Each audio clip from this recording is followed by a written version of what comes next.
Grieving widow Elizabeth spots a mysterious girl at her husband Arthur's grave. Discovering Arthur planned to adopt the orphan Maya, Elizabeth decides to fulfill his wish. But during the adoption process, odd letters start arriving. Who's sending them, and how will it affect their new-formed family? Hey everyone, welcome to Worldly Whispers. Let's get started. Elizabeth Carter, a 57-year-old widow, had her world shattered when her husband Arthur passed away. Since then, her days have been a dreary cycle of grief, with the only respite being her daily visits to Millbrook Cemetery.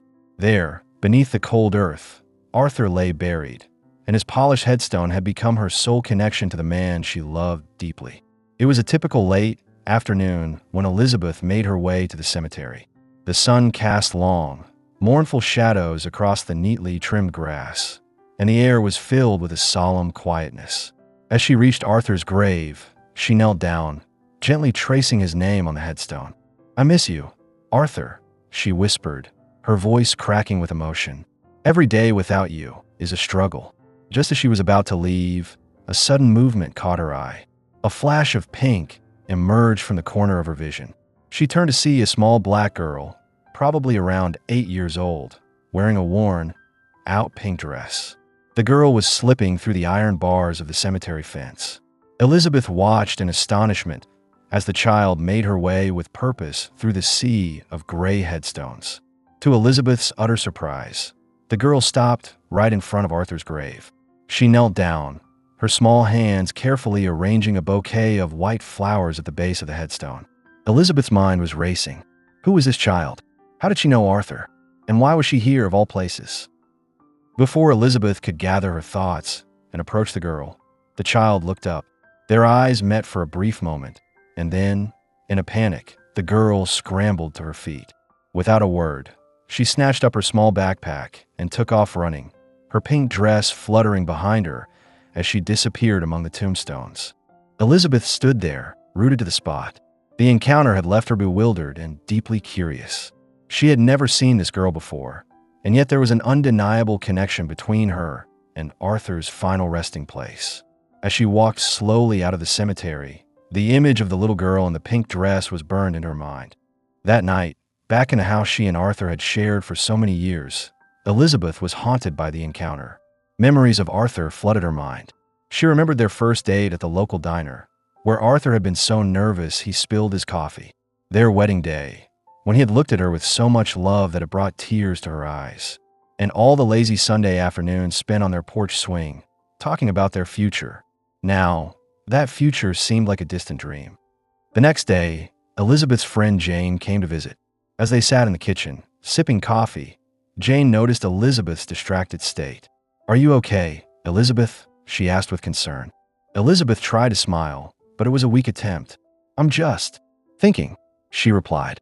Just then, Elizabeth's eyes fell on the bouquet of pink roses Jane had brought. The color immediately reminded her of the girl's dress.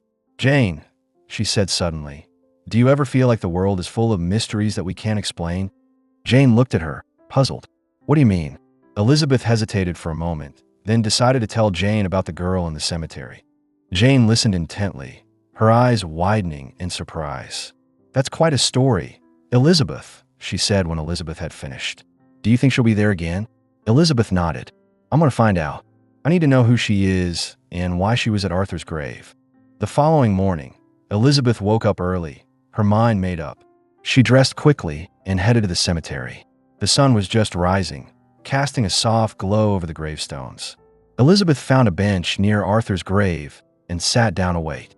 As the minutes turned into hours, she watched as other visitors came and went, paying their respects to their loved ones. But there was no sign of the girl. Just when Elizabeth was starting to lose hope, she saw it. The flash of pink. The girl was approaching, wearing the same worn-out pink dress. Elizabeth's heart raced as she watched the girl make her way to Arthur's grave. The girl placed another bunch of white flowers on the grave, and then, to Elizabeth's surprise, she started talking. Her voice was too low for Elizabeth to hear, but it was clear she was having a conversation with Arthur. Elizabeth waited a few more minutes, then decided it was time to approach. She stood up and walked slowly towards the girl. "Hello," she said softly, trying not to startle her. But the girl's reaction was immediate. She looked up, her eyes wide with fear, and then she bolted. Elizabeth watched in dismay as the girl ran away, once again disappearing among the tombstones. Elizabeth knew then that she was in for a mystery. She was determined to find out who this girl was and what her connection to Arthur was, and she was not going to give up until she had all the answers. After the girl fled from the cemetery, Elizabeth was left in a state of deep curiosity and confusion. She couldn't shake the image of the child at Arthur's grave. The next day, she decided to take matters in her own hands and find out who this mysterious girl was. Elizabeth returned to the cemetery again, arriving even earlier than the previous day. She sat on the same bench, her eyes constantly scanning the entrance for any sign of the girl in the pink dress. As she waited, she couldn't help but think about Arthur. She remembered how secretive he had seemed in the last few months of his life. There were times when he came home late, with a mysterious smile on his face. At the time, she had assumed it was work, related, or perhaps he was planning a surprise for their anniversary. Now, she wondered if it had something to do with this little girl. Hours passed, and the sun climbed higher in the sky. Just when Elizabeth was starting to feel discouraged, she saw a familiar flash of pink. The girl was making her way through the cemetery gates. Elizabeth's heart raced as she watched the child approach Arthur's grave. This time, she noticed that the girl was carrying a small, well-worn book in addition to the bouquet of white flowers. Elizabeth decided that she couldn't let this opportunity pass. She stood up and walked slowly towards the girl, being careful not to startle her. As she got closer, she could hear the girl's soft voice. She was reading from the book, her words a gentle murmur in the quiet cemetery. "Arthur loved this story," the girl said, her voice barely above a whisper. "He read it to me so many times." Elizabeth stopped a few feet away from the girl. "Hello," she said softly. This time, the girl didn't run. She looked up at Elizabeth, her eyes wide with a mix of fear and curiosity. "Who are you?" the girl asked. Elizabeth took a deep breath. "I'm Elizabeth Carter. Arthur was my husband." The girl's eyes widened even more. "You're Elizabeth?" she said. "Arthur talked about you all the time. He said you were the kindest person he knew." Elizabeth felt a lump form in her throat. "And you are?" she asked. "My name is Maya," the girl replied. "Arthur was like a father to me." Elizabeth sat down on the grass next to Maya. "Can you tell me how you knew Arthur?" she asked. Maya nodded. "He came to the orphanage where I live," she said. "He started visiting me a year ago. At first, I was scared, but he was so nice. He brought me books and toys. He read to me and told me stories." Elizabeth listened intently as Maya spoke. She learned that Arthur had been visiting Maya regularly, especially when she was sick. He had spent hours at the hospital, holding her hand and making her laugh. "He said he was going to adopt me," Maya said, her voice breaking. "He said I was going to be part of his family." Elizabeth was stunned. She had no idea that Arthur had been involved with an orphanage or that he was planning to adopt a child. "Do you know why he didn't tell me?" Elizabeth asked. Maya shook her head. "He said he wanted it to be a surprise. He wanted to make you happy." As they talked, Elizabeth began to see a different side of Arthur. The man she had loved and thought she knew so well had been keeping a big secret. But instead of feeling angry, she felt a sense of sadness. She realized that Arthur had been trying to fulfill a long-held dream of having a child, a dream that they had given up on years ago due to Elizabeth's inability to conceive. After a while, Maya looked up at the sky. "I have to go back to the orphanage now," she said. "They'll be looking for me." Elizabeth stood up. "Can I see you again?" she asked. Maya nodded. "I'd like that." As Maya walked away, Elizabeth watched her go. She knew that her life had changed forever. She had found a connection to Arthur that she never expected, and she had a new purpose: to learn more about Maya and to honor Arthur's memory. When Elizabeth got home, she went straight to the study. She started going through Arthur's things, looking for any signs of his connection to Maya or the orphanage. She found a few receipts from the local bookstore, with children's books on the list. There were also some notes, scribbled in Arthur's handwriting, about meeting times at the orphanage. Elizabeth sat down at the desk, her mind racing. She couldn't believe that Arthur had been planning this without her knowledge. But she also couldn't deny the joy that Maya had brought into her life, even if it was through a painful discovery. She decided that she would visit the orphanage the next day and talk to the people there. She wanted to know more about Maya and how she could be a part of the girl's life. That night, Elizabeth lay in bed, her thoughts filled with Maya and Arthur. She knew that the road ahead would be difficult, but she was determined to find out the truth and to build a relationship with Maya.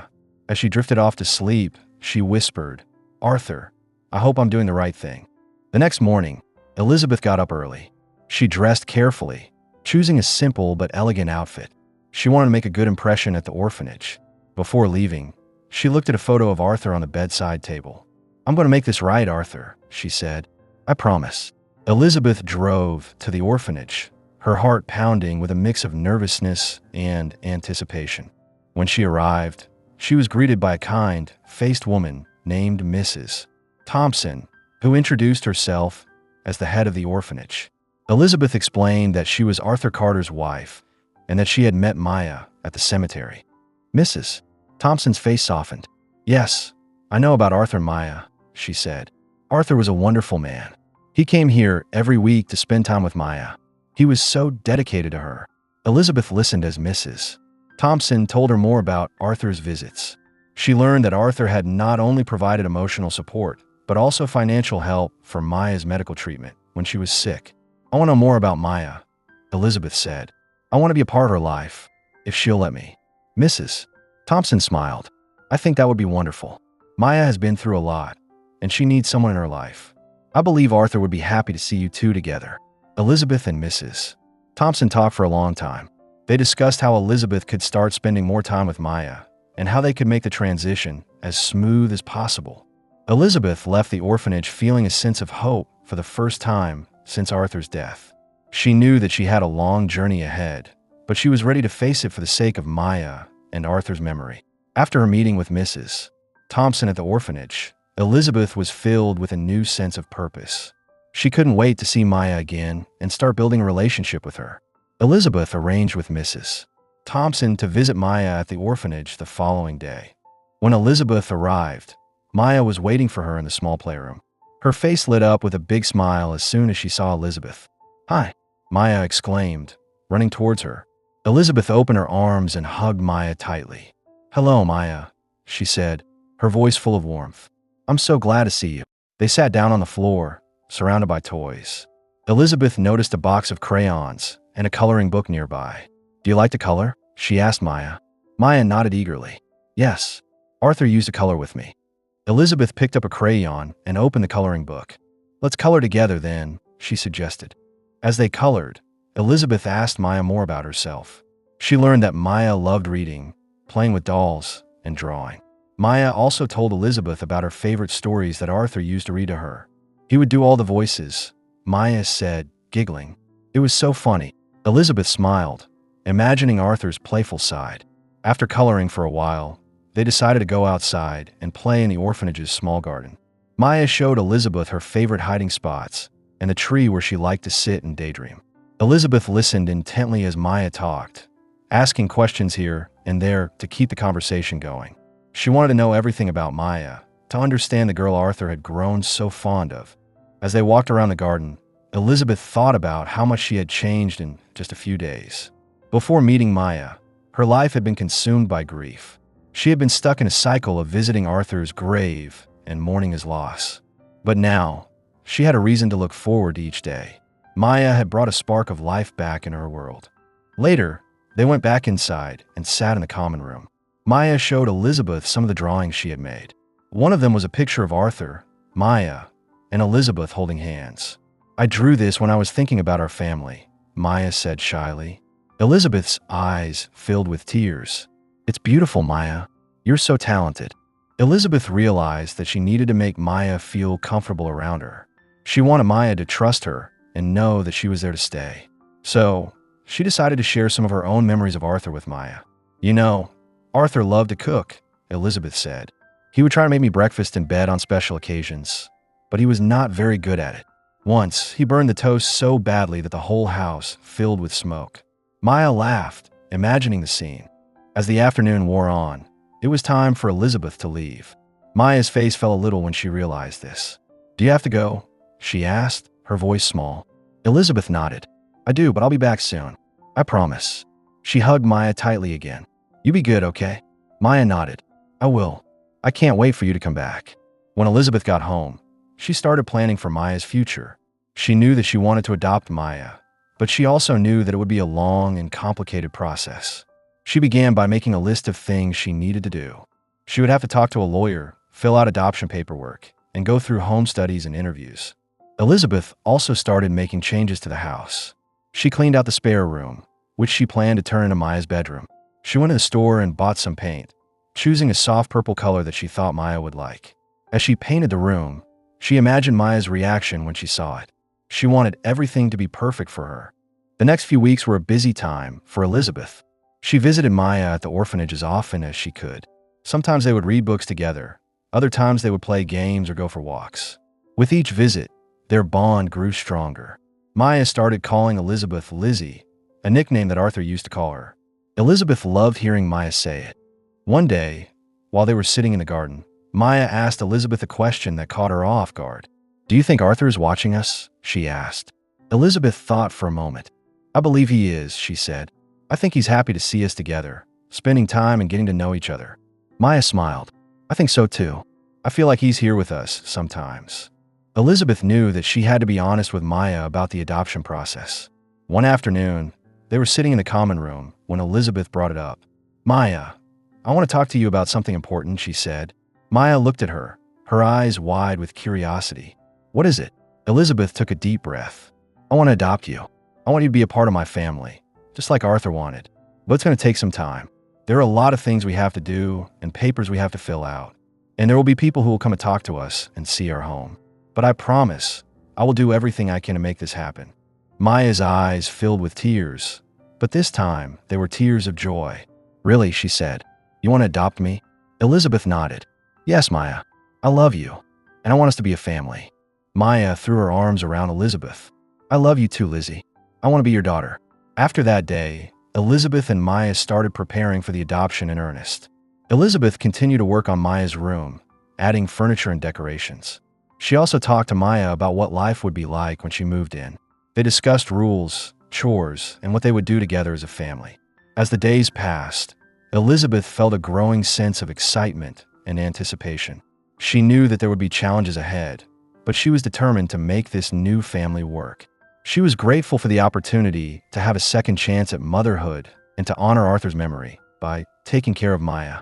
And for Maya, the thought of having a real family, of having a home with Elizabeth, filled her with hope. She had lost so much in her short life, but now she was gaining something even more precious, a mother who loved her and a new beginning. Together, Elizabeth and Maya were building a bond that would last a lifetime, a bond that was forged in love and the memory of Arthur.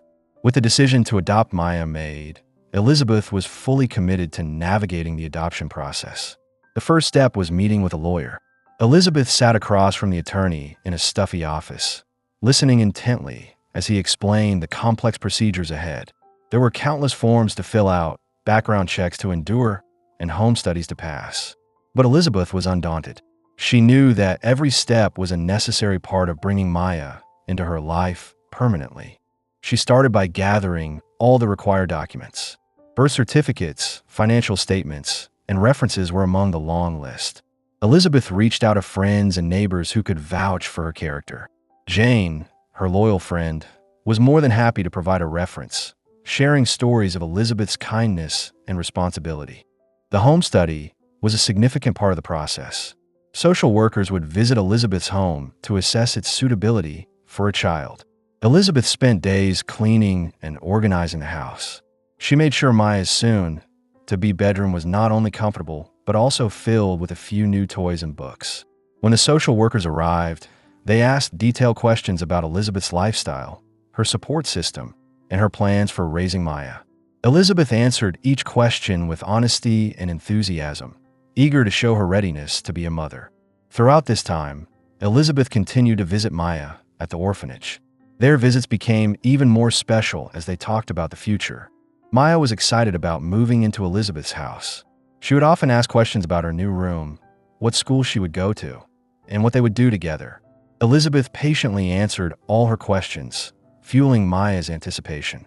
One day, during a visit, Maya showed Elizabeth a new drawing. It was a picture of their future home, with a big garden where they could play. "I can't wait to live with you, Lizzie," Maya said, her eyes shining with excitement. Elizabeth hugged her tightly. Me neither, Maya. It won't be long now. As the adoption process dragged on, Elizabeth faced some challenges. There were delays in getting some of the paperwork approved. She had to make multiple trips to government offices to sort out issues. But she never let these setbacks discourage her. She thought of Arthur and how much he wanted this for all of them. Finally, after months of waiting, the day of the final adoption hearing arrived. Elizabeth was nervous as she entered the courthouse. Maya, dressed in a pretty new dress, held her hand tightly. In the courtroom, the judge asked them a few questions to ensure that the adoption was in Maya's best interests. Elizabeth and Maya answered with confidence. The judge smiled and announced, "I am pleased to grant the adoption. Maya, you are now officially a part of Elizabeth's family." Maya's face lit up with joy, and she threw her arms around Elizabeth. Elizabeth was overcome with emotion, tears of happiness streaming down her face. After the hearing, they went home. Elizabeth had decorated the house with balloons and a big "Welcome Home Maya" sign. Maya looked around in wonder, taking in her new surroundings. That night, they had a special dinner together. Elizabeth cooked Maya's favorite food, and they laughed and talked about their future. The next few weeks were a period of adjustment. Maya started school, and Elizabeth helped her get used to the new routine. There were some difficult moments, like when Maya had a hard time making friends at first. But Elizabeth encouraged her, telling her to be herself. Slowly but surely, Maya began to settle in. Elizabeth also introduced Maya to some of her friends. They all welcomed Maya with open arms, making her feel like a part of the community. Maya and Elizabeth started new traditions, like movie nights on the weekends and baking cookies together on Sundays. In the evenings, they would often sit on the porch swing, talking about their day. Sometimes, they would talk about Arthur, sharing memories of him. Elizabeth felt that Arthur's presence was still with them, guiding them in this new chapter of their lives. And with each passing day, their bond as mother and daughter grew stronger as they built a life together filled with love and happiness. With Maya officially part of her family, Elizabeth's life entered a new phase filled with joy and challenges. The first few months were a time of getting used to their new routine. Maya was still adjusting to life outside the orphanage, and Elizabeth was learning how to be a mother. Maya's school life was a significant part of this new journey. At first, she was shy and struggled to fit in, but Elizabeth encouraged her to participate in school activities. One day, Maya came home excited, saying she had joined the art club. "I can draw with other kids who like art too, Lizzie," she exclaimed. Elizabeth beamed with pride, seeing Maya slowly come out of her shell. Weekends became special family times. They would often go to the park, just like Arthur used to take Maya. Elizabeth pushed Maya on the swings, and they laughed as Maya soared high in the air. These simple moments were precious, filled with the kind of happiness Elizabeth thought she would never feel again after Arthur's passing. As Maya grew more comfortable at home, she started asking questions about her past and her birth parents. Elizabeth was honest with her, explaining that while they might not know much about her birth family, what mattered was the family they had now. "You are loved, Maya, and that will never change," Elizabeth would tell her. Elizabeth also wanted to honor Arthur's memory and keep his connection to Maya alive. She decided to create a special photo album. They went through all the pictures she had of Arthur and added the ones Maya had from the orphanage. In the album, they wrote little notes about their favorite memories of Arthur. Maya's eyes would light up as she shared stories about the times Arthur visited her at the orphanage. During the holidays, they started new traditions. For Christmas, they decorated the house together, putting up a big tree and hanging ornaments. Maya made some of the ornaments herself, adding a personal touch to their celebration. They also baked cookies and shared them with neighbors, spreading the joy of the season. There were, of course, difficult days. Sometimes, Maya would have nightmares about her past or feel sad because she missed Arthur. On those nights, Elizabeth would hold her close, comforting her. "It's okay to be sad, Maya. Arthur loved you very much, and he's always with us in our hearts," she would say. As time went by, Maya became more confident and outgoing. She made good friends at school and was doing well in her studies. Elizabeth watched with pride as Maya grew into a happy and kind-hearted girl. One sunny afternoon, they were sitting in the backyard, enjoying the warm weather. Maya turned to Elizabeth and said, "Lizzie, I'm so happy here. You're the best mom ever." Elizabeth's eyes filled with tears of joy. "And you're the best daughter, Maya. We're a family, and nothing will ever change that. Elizabeth knew that life with Maya was not always easy, but it was infinitely rewarding. She had found a new purpose in life, and Maya had found a home filled with love. Their bond, forged through grief, hope, and the memory of Arthur, was unbreakable. Together, they were building a beautiful life, a life that Arthur would have been proud of. And as the years passed, their family story would continue to unfold, filled with love, laughter, and countless precious moments. If this story touched you, show your support by liking and subscribing. Your encouragement helps us keep sharing memorable stories. Thanks for watching, and we'll catch you in the next one.